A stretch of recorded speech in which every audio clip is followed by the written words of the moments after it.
அரசு நீங்க மாத்திரம் தான்ப்பா, என் தேவை நீங்க மாத்திரம் தான்ப்பா. இந்த மாதிரி நம்ம வாழ்க்கை வரும்போது ஆண்டவர் கிட்டி வந்துட்டோம், சோத்திரம் எல்லாம் ஆட்டோமேட்டிக்கா வரும். நம்மளுக்கெல்லாம் இங்க கீ கொடுத்து தான் சோத்திரம் சொல்லணுமா இருக்கு. அப்படி இருக்க கூடாது நம்ம வாழ்க்கை. 10 குஷ்டரோகியில ஒருத்தன் என்ன பண்ணா, நன்றி சொல்ல வந்துட்டான், சோத்திரம் சொல்ல வந்துட்டான். அவங்க ஆசீர்வாதம் பரிபூர்ணமா மாறிடுச்சு. கஷ்டமானாலும், துக்கமானாலும், வியாதி ஆனாலும், பாடுகள் ஆனாலும், போராட்டங்கள் ஆனாலும், துக்கமானாலும், என்ன வந்தாலும் கர்த்தருக்கு ஸ்தோத்திரம் உள்ளத்திலிருந்து வந்து கொண்டே இருக்கணும். ஒரு ஜீவ நதி போல வந்து கொண்டே இருக்கணும். டீப் பிரேயர்ஸ், என்னதுக்கு ஆழமான ஜெபம், கர்த்தருக்கு ஸ்தோத்திரம். இதுதான் ஆழத்தை கூப்பிட்டு கொண்டு இருக்கிறது. என்னதுக்கு ஆழம்? என்னுடைய மனுஷனுடைய ஆத்மா ஆழம். 42 சங்கீதம் சொல்லுகிறது தேவனுடைய ஆவி ஆழம். என்னதுங்க அது?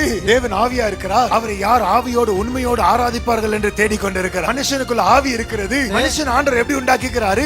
ஆராதிக்கிறவனாக உண்டாக்கிக்கிறார். ஆராதனை இயற்கையா வருகிற ஒரு பிரதி உத்தரம். அவனால சும்மா இருக்க முடியாது. ஸ்தோத்திர பலி எழும்பிக் கொண்டே இருக்கணும். ஸ்தோத்திரம் என்ற தூபம் எழும்பிக் கொண்டே இருக்கணும். ஹல்லேலூயா.